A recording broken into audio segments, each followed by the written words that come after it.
Hey, what's up everybody? Wayne York, and today we are going to be installing my pistons into the actual engine block. If you saw the last two videos, the first one we did the crankshaft install, next one we were assembling the pistons and rods, and now we're going to be finally installing them into the motor.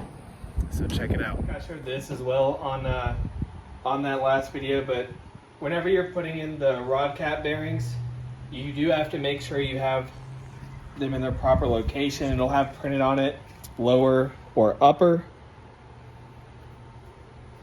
So lower should go on the cap.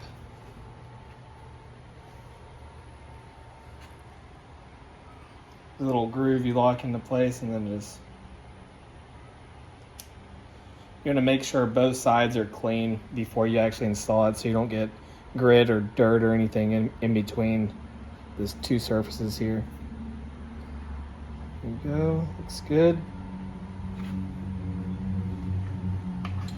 Now I'm going to double check this one. It's printed on there upper. Not sure if you can see it on the video. Like I said, just a quick wipe down, make sure both surfaces are clean. Lock it into the groove.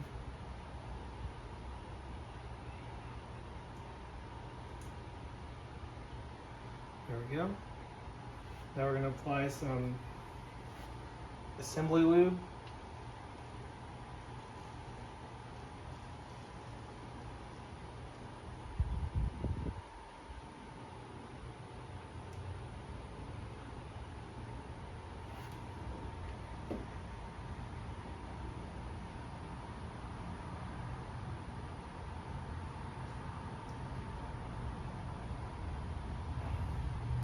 There's one last thing you can double check to make sure whenever you're putting these back together,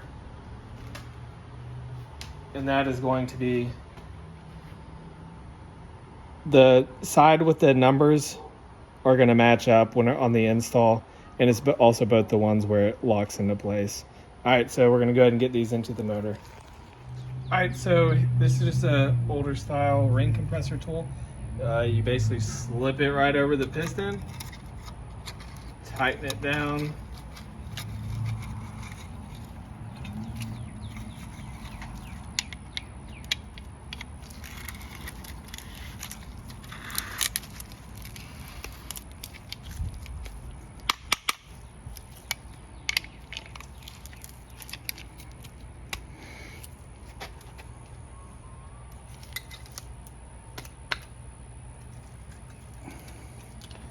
What I always do is leave a little bit of the piston pushing out to help guide it in.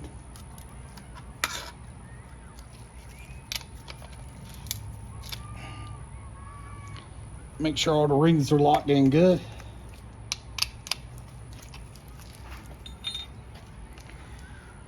Intake valve,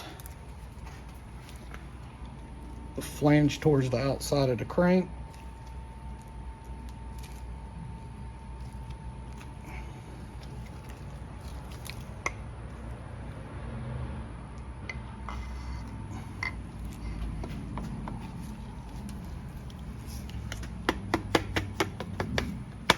Being it just to make sure it's fully seated onto the block even. Then we're just going to gently tap the piston in. You don't want to be too rough. Make sure the rings or anything aren't getting caught. And there you go. So we got it in. Now we're going to grab it to help guide the rod into place. Tap the piston all the way down to the crank.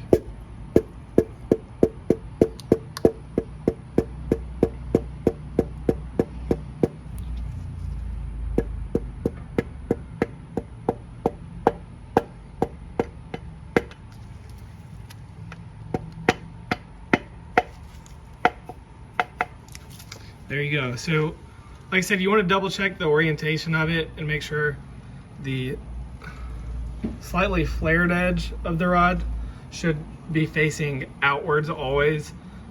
So the flatter side will be facing the next piston over. So we already installed the first two here. Now we're lining up. So like I said, whenever you're doing this, double check that you're lining up the side with the numbers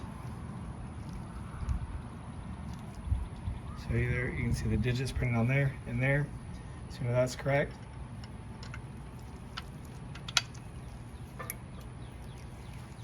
Make sure to lube these bolts. And then the torque on these are 30 foot-pounds plus a 60-degree turn. Or if you don't have the correct tool to tell you the angle and everything, then you can just do 90 foot-pounds and it'll be basically right on point. So for the rest of these, we're gonna just go ahead and install this whole side so we don't got to keep flipping the motor over. And go ahead and get these torqued down and keep moving on.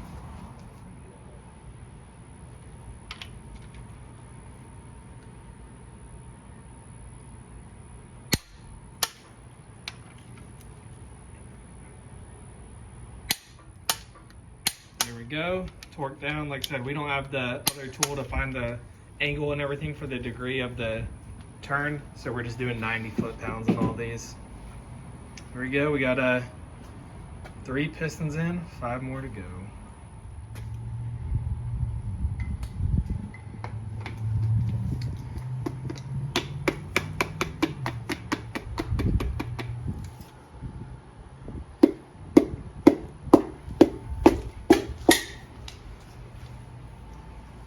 That one's in. While we have the engine rotated over like this, we're gonna go ahead and just do all 3 of these and then rotate it and put the caps on.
You're just double checking, making sure all the rings are still in the groove and the gaps are in the correct positions for the top ones.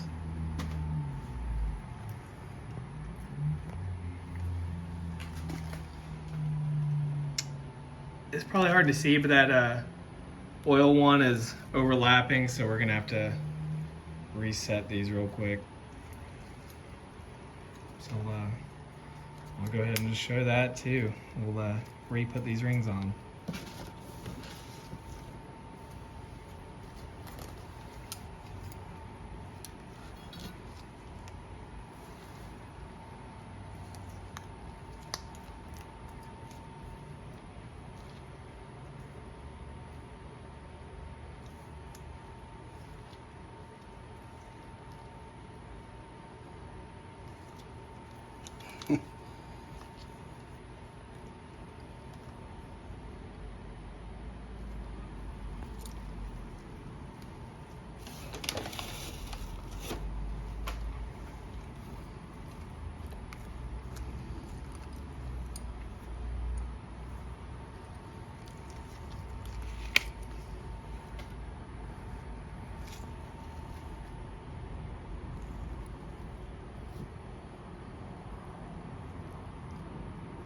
Alright, so it's sitting flush now.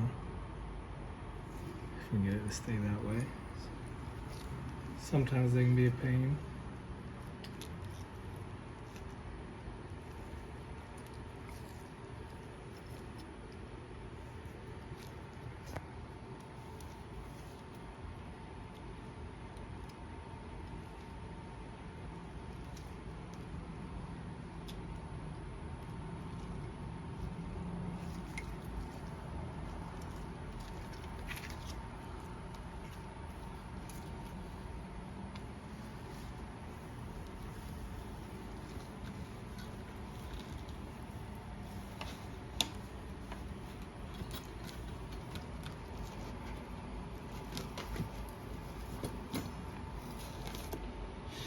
That's the black one up.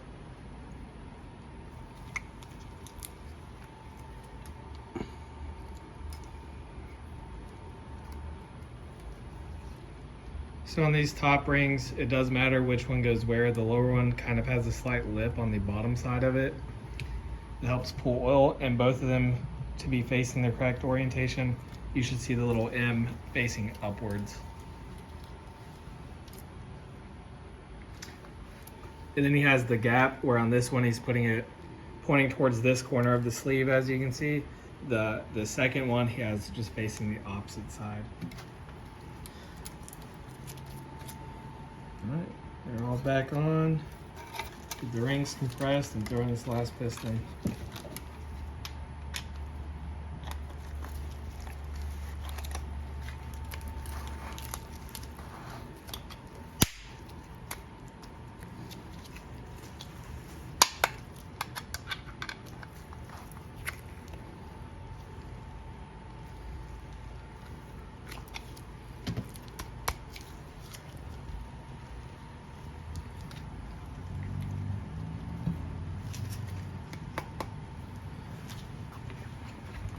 Well, better put a little lube on it.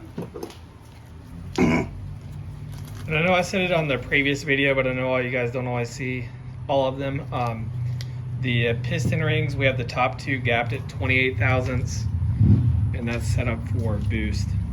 If you had a NA motor, I think it said you'd typically be between 22 to 25 thousandths for the ring gap. And then for my engine, we wanted it between 28 to 29 thousandths.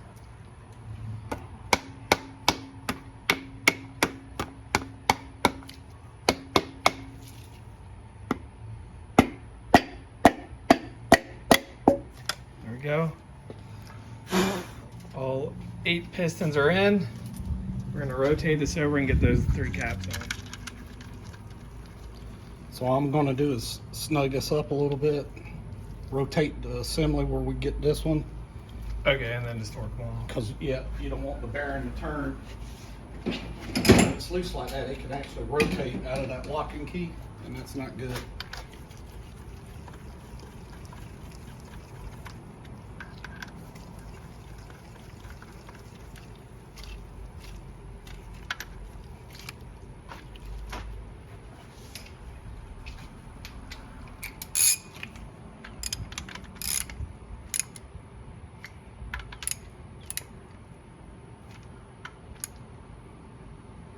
Alright, got that one snug for now.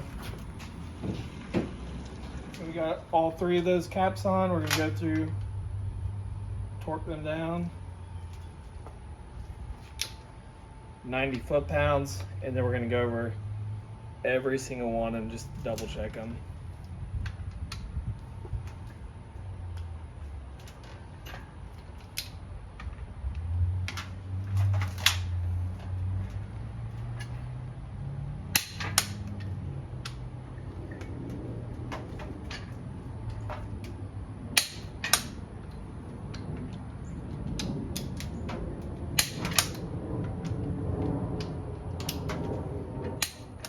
Alright guys, so that's it for now. All 8 of the pistons are in and torqued down. We're about to do the camshaft install, but I'm going to do that on a separate video. So stay tuned, check it out.